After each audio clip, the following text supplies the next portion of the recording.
ఎన్ని రకాల ధన్యతలు ధ్యానం చేశాం. ఒకళ్ళు చెప్పండి. నీ మందిరం మంది నివసించారు ధన్యుడు. తర్వాత యెహోవా తమకు దేవుడు కగల జనులు ధన్యులు. యెహోవా ధర్మశాస్త్రంలో ఆనందిస్తూ దేవరాజులన్నీ ధ్యానించేవారు ధన్యుడు. తర్వాత ఇంకొక చెప్పండి. నీ ఎందు బలమునందు మనుషులు ధన్యులు. ఎవరు తన దేవుడిని యెహోవా ఆశ్రయించినవాడు ధన్యుడు. ఓకే, ఇంకా ఆయన ఆశ్రయించినాడు, ఆశ్రయించే వారందరూ ధన్యులు. తర్వాత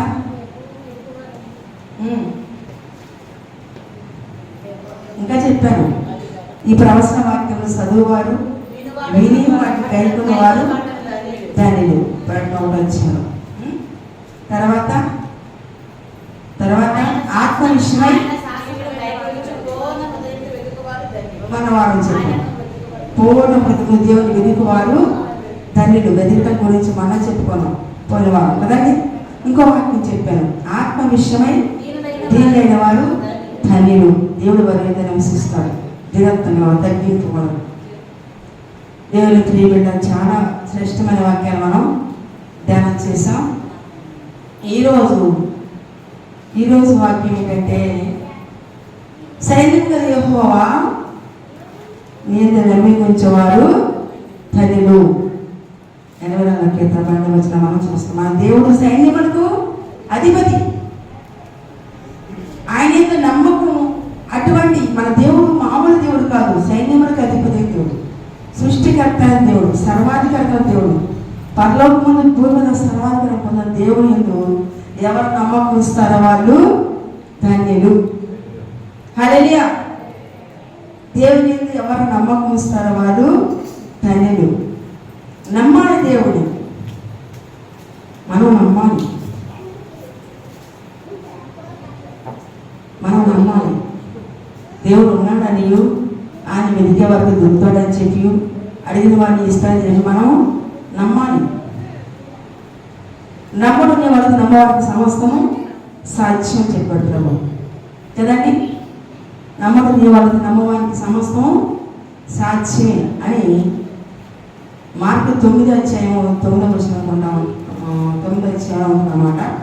నమ్ముట అనే వాళ్ళైతే నమ్మవానికి సమస్తము సాధ్యం. మనం నమ్మితే దేవుని బట్టి సమస్తము సాధ్యమే. మరొక చోట ప్రభు చెప్పాడు. యోహాను సువార్త 11వ అధ్యాయంలో మార్తాతో ఒక మాట చెప్పాడు. మరియా, నువ్వు నమ్మితే దేవుడి మహిమను చూస్తావు, నమ్మితే దేవుడి మహిమను చూస్తావు అని చెప్పాడు. లాజరు చనిపోయినప్పుడు సమాధి రాయి దొరించి ఉన్నప్పుడు వాసన వస్తుందని చెప్పి ప్రభు చెప్పాడు, నమ్మితే దేవుడి మహిమ చూస్తావు. మనము నమ్మితేనే దేవుడి మహిమను చూడగలుగుతాం. నమ్మాలి. చచ్చిన లాజరుని లేపాల శక్తి ఉందని, మన దేవుడు సమస్తం చేయగలని మనము నమ్మాలి. అపరాధాల చేత పాపల వల్ల మనం చచ్చిన వారికి ఉన్నప్పుడు క్రీస్తు మనం ప్రేమతో మనం బ్రతికించాడు. అలాగే ఇంకా మారు మనసు లేక రక్షణ లేక మన సహోదరులు, మన ఇంటి వారు, బిడ్డలు రక్షణ లేకున్నటువంటి వారిని కూడా బ్రతికించగలడు, జీవం ఇవ్వగలడు, నిత్య జీవం ఇవ్వగలడని మనం నమ్మాలి. హల్లెలూయా. నమ్మితే దేవుడి మహిమను మనం చూస్తాం. హల్లెలూయా. గలతీ 3:6 అబ్రహాము దేవుని నమ్మెను, అది అతనికి నీతిగా ఎంచబడు. అబ్రహాము దేవుని నమ్మెను, అది అతనికి నీతిగా ఎంచబడు. చదవండి ఇంకా. కాబట్టి విశ్వాస సంబంధులే అబ్రహాము కుమారుడు. తెలుసుకోండి. అన్ని జనులను మనం అందరూ అన్ని జనులమే. మనం కూడా దేవుని నమ్మాం కాబట్టి అబ్రహాము నీతికి మనం వారసులు అయ్యాం. నమ్మటం వలన మనం కూడా నీతిమంతులు లేడు, ఒక్కడో లేడని ప్రభు చెబుతున్నాడు. అయితే దేవుడిని నమ్మటం వల్ల మనం నీతిమంతులుగా తీర్చబడతాం. నమ్మాలి దేవుని. హల్లెలూయా. దేవుని మనము నమ్మాలి. నమ్మటం వల్ల నీతిమంతులుగా తీర్చబడతాం. నమ్మితే ముందేం చెప్పాము? నమ్మవారికి సమస్తము సాధ్యం అనుకున్నాము. రెండోది నమ్మితే దేవుడి మహిమ చూస్తాం అనుకున్నాం. మూడవది నమ్మటం వలన నీతిమంతులుగా తీర్చబడతాం. నీతిమంతులుగా తీర్చబడతాం. మన దేవుడు ఒక్కడే నీతిమంతుడు. ఆయన నమ్ముకోవడం వల్ల మనం కూడా అబ్రహాము నమ్మాడు దేవుడిని, నీతిమంతుడు. ఏం నమ్మాడంటే అధికారం 12 అబ్రహాము చెప్పాడు, అబ్రహామా నీ తండ్రి ఇంటి నుండి, నీ దేశం నుండి, నీ బంధువుల నుండి నువ్వు వెళకురా, నేను చూపించే దేశం అన్నప్పుడు సమస్తాన్ని విడిచిపెట్టి అబ్రహాము ఏం చేశాడు? దేవుని వెంబడించాడు. భూలోక రాజ్యాలన్నీ అబ్రహాము సంతానం మూలంగా దీవించబడితే అని చెప్పాడు దేవుడు 12. అలాగే దీవించబడుతుంది భూలోకంలో అంతా కూడా అబ్రహామును బట్టే. అబ్రహాము అప్పటికి బొమ్మను చేసి అమ్మేటువంటి వ్యక్తి. అయితే ఒక బొమ్మ పగిలిపోయిందంట. ఏంటి పగిలిపోయిందని చెప్పి ఒక బొమ్మను కొడితే మనం పగిలిపోతుంది. ఈ దేవుళ్ళని మనం అమ్ముతున్నాం ఏంటి? ఈ దేవుడు కాదు, ఎవరు దేవుడు అని అనుకుంటాడు. ఆయన దేవుడు ప్రత్యక్షమై అబ్రహాముతో మాట్లాడాడు దేవుడు. మన ద్వారా ఇప్పుడు వాక్యం ద్వారా మాట్లాడుతున్నాడు. వాక్కు ద్వారా మాట్లాడాడు. అబ్రహాము కదా అబ్రహాం, నువ్వు నేను చూపించే దేశానికి రా, నీ దేశాన్ని నుంచి, నీ తండ్రి ఇంటి నుండి, నీ బంధువుల నుంచి రమ్మన్నప్పుడు నమ్మి సమస్త విడిచిపెట్టి వెంబడించాడు. అబ్రహాంకి దేవుడు వాగ్దానం చేశాడు, నీ సంతానం వల్ల భూలోక రాజ్యాలన్నీ దీవించబడదని చెప్పి. మనం చూస్తున్నాం భూలోకం అంతా ఎలా దీవించబడుతుందంటే ఇప్పుడు మనం వాడే ప్రతి వస్తువు కూడా, మనం ఉపయోగించే ప్రతిదీ కూడా అబ్రహాము సంతానమైనటువంటి ఇశ్రాయేలు జనాంగం అటువంటి యూదా జాతి ఇశ్రాయేల్ జనాంగం తయారు చేసేటువంటి వస్తువులే దేవుడి జ్ఞానంతో. ఫ్యాన్ కానీ, లైట్ కానీ, కంప్యూటర్ కానీ, గుండు చూడు మొదలుకొని సమస్త వస్తువులు కూడా మన వాడి ఉపయోగపడే వస్తువులన్నీ, కంప్యూటర్, టీవీ, ఏరోప్లేన్, షిప్, ఏదైనా ట్రైన్, ఏదైనా బస్సు, స్కూటర్, ఏదైనప్పుడు కూడా దేవుడు పెట్టారు. దేవుడు మరి మనం అందరూ వాడుకుంటున్నాం. భూలోకం అందరూ అన్ని జనులు వాడుకుంటున్నారు, దీవించబడుతున్నారు. అయితే యేసు ప్రభువుని నమ్మి మనకు కూడా నీతివంతులుగా తీర్చబడుతున్నాం. అబ్రహాము నీతికి మనం వారసులమయ్యాం. విశ్వాస సంబంధులే నీతిమంతులు, విశ్వసించిన వారే, నమ్మిన వారే. కాబట్టి మనం నమ్మాం. అయితే తిమోతిపత్రికలో ఉంటుంది, మనం నమ్మదగిన వాడైనప్పుడు కూడా దేవుడు నమ్మదగిన వాడంట. మనము నమ్మదగిన వాడైనప్పుడు కూడా మన దేవుడు అంట 2 తిమోతి 2 అన్నమాట 13, మనము నమ్మదగిన వాడమైనను ఆయన నమ్మదగిన వాడుగా ఉండును. మనము నమ్మదగిన వాడమైనను ఆయన నమ్మదగిన వాడుగా ఉండును.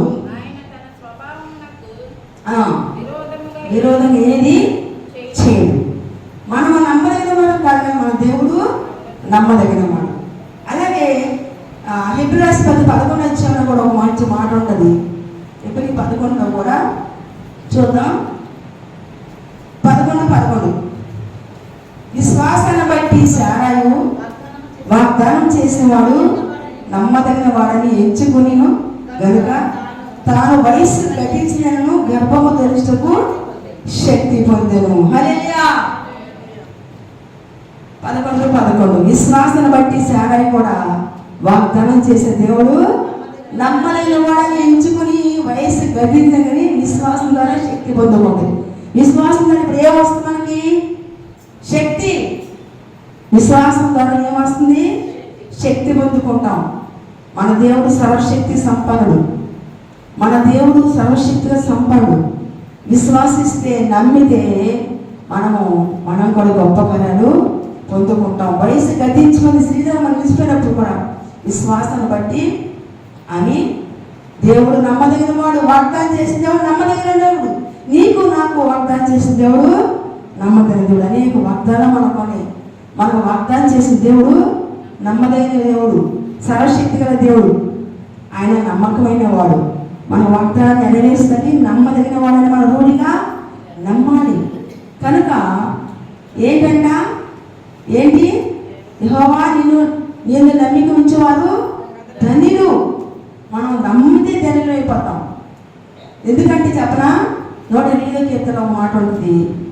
108వ కీర్తనలో యెహోవా యందు నమ్మకం ఉంచేవారు కదలక నిత్యం నిలుచు సీయోను కొండవలే ఉందురు. సీయోను కొండ యెరూషలేము చుట్టూ పారుతున్నట్టుగా ఇది మొదలు యెహోవా తన ప్రజల చుట్టూ ఉంటాడు. సీయోను కొండ వాళ్ళు స్థిరంగా ఉంటారు. నమ్మిన వారు స్థిరత్వం కలిగి ఉంటారు.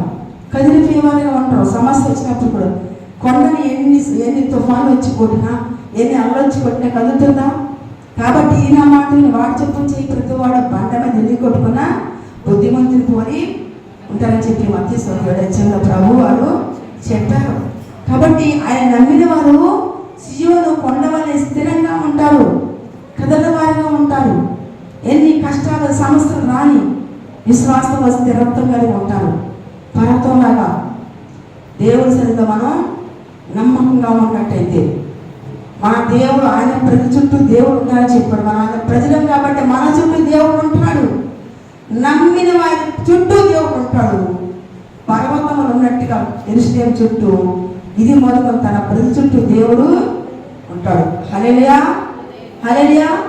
కనుక నా ప్రియమైన దేవుని బిడ్డరా, నిన్నే నిన్నే నమ్ముకున్నానయ్యా, నన్ను నన్ను పోబోకయ్యా. నీవు లేక నేను బ్రతుకలేనయ్యా, నీవుంటే నాకు చాలు యేసయ్యా, నీవుంటే నాకు చాలు యేసయ్యా. నిన్నే నిన్నే నమ్ముకున్నానయ్యా, నన్ను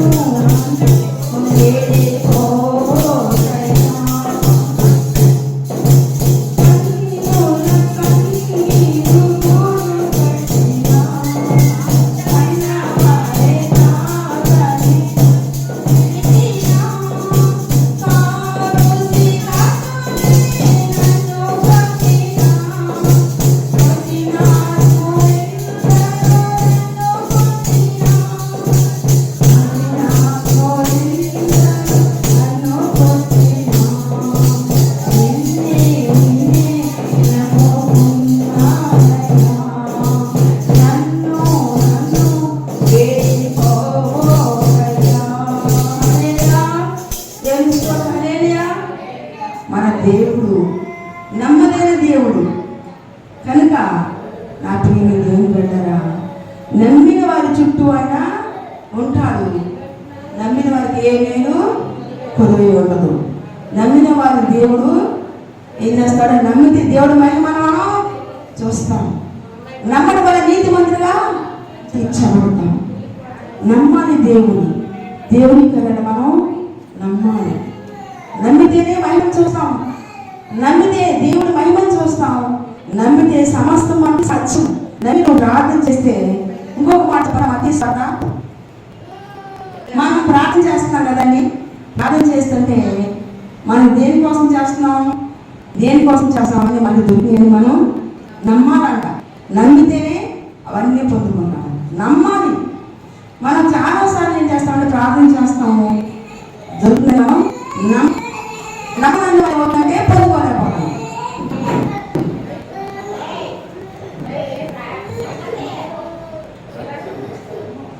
ప్రార్థన చేయనప్పుడు మరి ప్రార్థన చేయనప్పుడు వేటి అడుగుతున్నారో అవి దొరికినవని నమ్మితే వాడన్నిటినీ పొందుకుంటాం. నమ్మకాన్ని అడుగుతాం కానీ మళ్ళా అవుతున్న నమ్మడం వల్ల పొందుకోలేకపోతాం. చాలా విషయాల్లో జరుగుతుంది. కానీ నమ్మి చూపించాలంట. నమ్మితే అవన్నీ మళ్ళీ దొరుకుతాయి. ఎందుకంటే మనం ఒకసారి చెప్పాం కదా, చాలా చెప్పాను మీకు. ఒక పాప వర్షం వస్తుందా, ఒక మాస్టర్ గారు 3 పగలు రాత్రులు ఉపవాస ప్రార్థన ఏర్పాటు చేశారు. ఎందుకు చెప్పండి? అర్థమవుతుందా? 3 పగలు 3 రాత్రులు. 3వ రాత్రి ప్రార్థన వెళ్ళినప్పుడు ఆ పాప ఈరోజు ప్లస్ అనుకోండి, అంత పాప ఎట్లా పిల్లలు గొడుగు పట్టుకుంటున్నాడ. వాళ్ళందరూ కలిపారట, నీ పిచ్చిదనవా ఏంటి, పగలైతే ఎండ వస్తుంది, వర్షాలు లేక మనం ప్రార్థన చేస్తున్నాం, గొడుగు పట్టుకుంటాం. ఆ పిల్లలు అమ్మాయికి తెలుసు అదేంటి మనం వర్షం రావాలనే ప్రార్థన చేస్తున్నాం 3 రోజుల నుంచి. కానీ ఇప్పుడు వర్షం వస్తుందని తడిసిపోకుండా ముందుగా తెచ్చుకున్నాను అన్నమాట. దేవుని స్తోత్రం. దీనికేమో నమ్మలేదు. ఎందుకు చేస్తాం 3 రోజులు ఉపవాస ప్రార్థన? వర్షం రావాలి, పంటలు పడాలి, వర్షం వస్తే కదా అందరూ బాగుంది దైవజనులు ప్రార్థన ఏర్పాటు చేస్తాం కదండి. 3 రోజులు సాయంత్రం ప్రార్థన అయిపోతుంది. ఇక ప్రార్థన అవగానే దేవుడు వర్షించని చెప్పి ఎవరు నమ్మారు?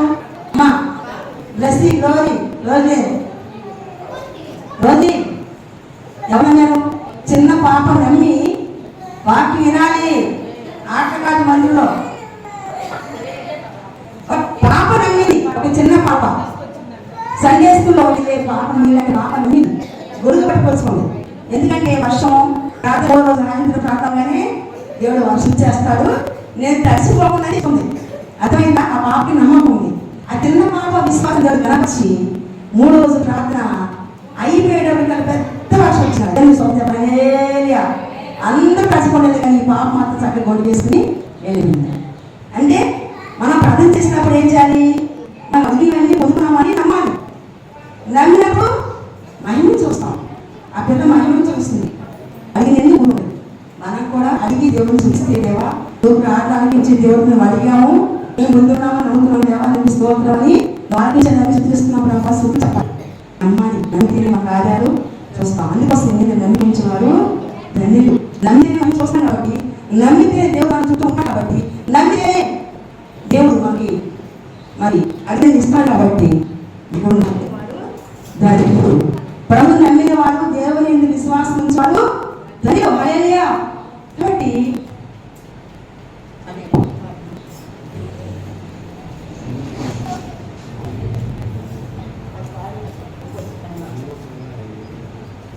నమ్మకమైన దేవుడు వయ్యా, నీవే చాలు యేసయ్యా. ఎవరేమైనా ఏ స్థితిలోనైనా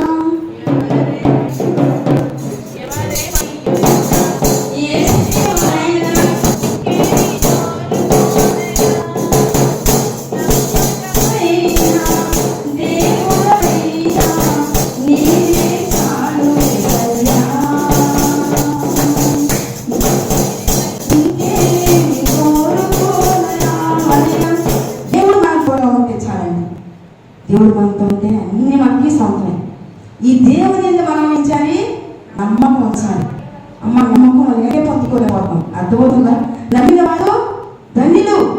నమ్మితే దేవుడిని మనం చూస్తాం. చెప్పండి, నమ్మితే ఎన్ని వేళ్ళు నమ్మకం ఏంటి? మహిమ చూస్తాం. నమ్మి వారికి సమస్తము సాధ్యం. నమ్మి విశ్వాసంలో ప్రార్థిస్తే సమస్త మనం పొందుకుంటాం. తర్వాత నీతిమంతులుగా తీర్చబడతాం. నీతిమంతులుగా దేవరాజ్యానికి హక్కు అబ్రహామునికి వారసులుగా మనం తీర్చబడతాం. తర్వాత మనం నమ్మటం వల్ల ఏం చేస్తాం? చెప్పండి. పర్వతంలో ఉన్నట్టుగా దేవుడు మన చుట్టూ అయినా నువ్వు నమ్మితే దేవుడు నాతో ఉన్నాడు. ఎందుకంటే బైబిల్లో చుట్టూ దూతలు రావడం వచ్చింది, కానీ దేవుడు నా చుట్టూ ఉంటాడు. నువ్వు దేవుడు నమ్మితే అమ్మా, నిజంగా దేవుడు నమ్మితే దేవుడు నాతో ఉన్నాడు. మన దేవుడు చూడండి, విడవడు ఎడబాడు. మన ఎక్కడ మన తోడుగా ఉంటాడు. మా దేవుడు ఏదో అమ్మగా మనతో ఉంటాడు, మన తోడుగా ఉంటాడు. మీరు స్కూల్కి వెళ్ళినా, కాలేజీకి వెళ్ళినా, లేకపోతే టౌన్కి వెళ్ళినా, ఎక్కడికి వెళ్ళాలని ఒంటరిగా ఉన్న దేవుడు మనల్ని విడవడు ఎడబాడు. తోడుగా ఉండే దేవుడు ఇమానుయేలు దేవుడు యేసయ్య. కాబట్టి నమ్మిన వారి చుట్టూ ఆయన ఉంటాడు. ఏ శత్రువు మనం ముట్టలేడు. నమ్మాలి దేవుడిని. నమ్మితే దేవుడు మహిమ చూస్తాము. నమ్మితే దేవుడు మన విధులుగా తీస్తాడు. నమ్మితే దేవుడు మనకి ఏం చేస్తాడే? సమస్తం సాధ్యపరుచుకుంటాం. కనుక నమ్మినప్పుడు మనం అడిగినన్ని పొందుకుంటాం. కాబట్టి ధన్యవాదాలు కాదా? మనం ప్రార్థన చేస్తున్నాం. ప్రార్థన చేసినప్పుడు మనం అడిగినవి పొందుకున్నామని నమ్మితే దేవుడు నమ్మకంగా మనకు చేస్తాడు. మనం ఏం అడుగుతున్నాము? దేవుడు చెప్పాల్సిన అడిగినన్ని దేవుడు ఇస్తున్నాడు. నా దేవుడు వింటున్నాడు. నా దేవుడికి నా ఏ అడ్డు కూడా లేదు, ఏ పాపం అడ్డం లేదు. నా దేవుడితో నేను సహవాసం ఉన్నాను. దేవుడి సన్నిధిలో నేను ప్రార్థిస్తాను.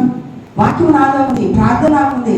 అటు ప్రార్థన, అటు విశ్వాసము, అటు నమ్మకత్వం, అటు దేవుని యందు ఒక వాక్యానుసార జీవితం. చెప్పుకున్నాను కదా, ఈ వాక్యం చదువువారు, వినివారు, గైకొనేవారు ధన్యులు. దేవుడు వాటిని చదువుతూ వింటూ గైతూ ఉంటే, వాక్యానుసారంగా జీవిస్తుంటే మనం ధన్యులమే. ఎందుకంటే మన ప్రార్థన దేవుడు ఆలకిస్తాడు. వాక్యం ఉంటే పాపం చేయడం, ప్రార్థన ఉంటే మనం ప్రార్థన చేసాము, దేవునితో మాట్లాడుతున్నాం. అవునా? దేవునితో ఎక్కువ మాట్లాడేవాడు మనుషులతో ఎక్కువ మాట్లాడలేదు.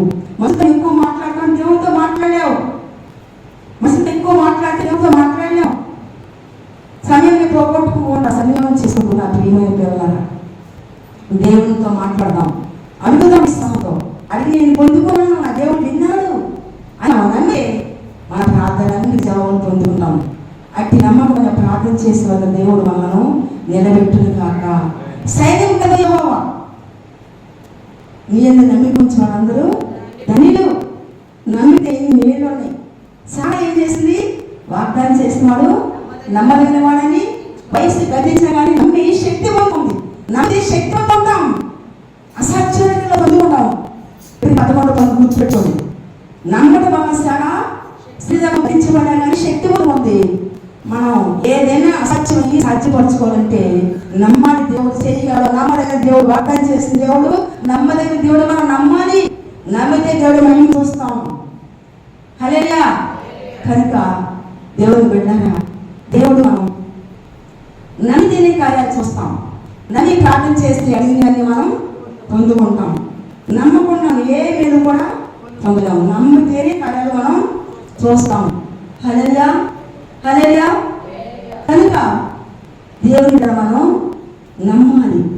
నమ్మితేనే అద్భుతాలు చూస్తాం. నమ్మితేనే మహిమగల కార్యాలు చూస్తాం. ప్రార్థన చేస్తాము, ఇంకా మళ్ళా అక్కడే ఉంటున్నాము. నమ్మటమే దేవుని మహిమగల కార్యాలు చేస్తానని నమ్మడం మనం ఏమేదో కూడా పొందుకోలేకపోతున్నాము. కనుక ఇప్పటి నుంచి అటు నమ్మకాన్ని నమ్మి ప్రార్థన చేసిన ప్రతి ఒక్కరు కూడా దేవుడు వింటున్నాడు నా ప్రార్థన. నా దేవుడికి నాకు ఏ పాపం అడ్డు కూడా లేవు. నా దేవుడు నేను సహవాసంలో ఉన్నాను, ఆయన వాటిని అంగీకరిస్తున్నాను, వాటి పట్ల నడుచుకుంటున్నాను. నేను నా దేవుని మందిరంలో ఉంటున్నాను, నా దేవుని సహవాసంలో ఉంటున్నాను, నా దేవుడితో నడుస్తున్నాను, నా దేవుడు బలాన్ని నేను పొందుకుంటున్నాను, నా దేవుని ఆశ్రయించాను, నేను ధన్యురాలిని, ఆయన వాక్యం వింటున్నాను, ఉత్తరాన్ని గైకొంటున్నాను, నేను ధన్యురాలిని అని చెప్పగలగాలి. దేవా నీ బలం నాకు ఇస్తావు, నేను ధన్యురాలిని, నిత్యం నీ మందిలో ఉంటున్నాను, నేను ధన్యురాలని చెప్పగలగాలి. ప్రభా దేవా నేను ఆశ్రయించడానికి ఏమీ కుదరని చెప్తావు. నేను ఆశ్రయిస్తాను ప్రభా, నేను ధన్యురాలిని. ఇదిగో ఎవరికి యాకోబు సైడ్ అవ్వడం, ఎవరితో ఎవరు నీ మీద ఆశపెట్టుకున్నాడు నిన్ను అంటున్నావు, నీ మీద ఆశపెట్టుకున్నాను ప్రభా, నిన్ను బట్టి ధన్యురాలని చెప్పగలగాలి. అటు ధన్యకరణ జీవితం మనకి దేవుడు దయచేయండి గాక. ఆమేన్. హల్లెలూయా. చిన్న అర్థం చేసుకుందాం. దేహంలో నమ్మకం ఉంచావు, ధన్యులు అంటున్నావు ప్రభా. నేను మేము నమ్మకం ఉంచాం ప్రభా. పూర్ణ హృదయంగా నమ్మకం వస్తే మా చుట్టూ ఉంటానని చెప్ప ప్రభా. వర్షాలు అక్కడ పూర్ణ హృదయాన్ని వెతికేవారు ధన్యులు అంటున్నావు. పూర్ణ హృదయాన్ని వెతికేవారుగా ధన్యులు పొందుకుంటానికి సాయం చేయి ప్రభా. అయ్యా దేవా యాకోబు దేవా కూడి బిడ్డకి సంఘానికి కూడి బిడ్డలు తురాని కుటుంబాల వారి బిడ్డకి మేము ధన్య జీవితము దేవుడు దయచేయండి కాక ప్రభా. ప్రతి ఒక్కరు వాక్యం నమ్మేవాళ్ళు అటు ధనిక రచన మేము పొందుతున్నాం కాక ప్రభా. నేను ఆశ్రయిస్తున్నాం ప్రభా, నేను నమ్ముకున్నాం ప్రభా. మా ప్రార్థన యెహోవా యేసయ్యా మీరు సమర్పిస్తున్నారు కాక నీ ప్రార్థన చేసి శుద్ధిస్తూ ఈ ప్రార్థన ద్వారా 3 రూతు రాని కుటుంబం మేలు జరుగును కాక, వారి బిడ్డ చేతుల కార్యం జరుగును కాక, వారి కట్లు బంధకాలు వేస్తాను విడుదల పొందుకుంటారు కాక, కట్లు తెంచబడి కాక, ఇది మొదలుకొని కుటుంబ క్షేమం కలుగును కాక, వారి బిడ్డలందరికీ రక్షణాత్మకం కలుగును కాక, మొదలుకు వచ్చుదురు కాక, కట్లు తెంచబడు కాక, ఆ ధనికర జీవితానికి కలుగును కాక. సేవ మాకు పూర్ణ సంఘానికి ఆ ధనికర జీవితం మేము పొందుకుందాం.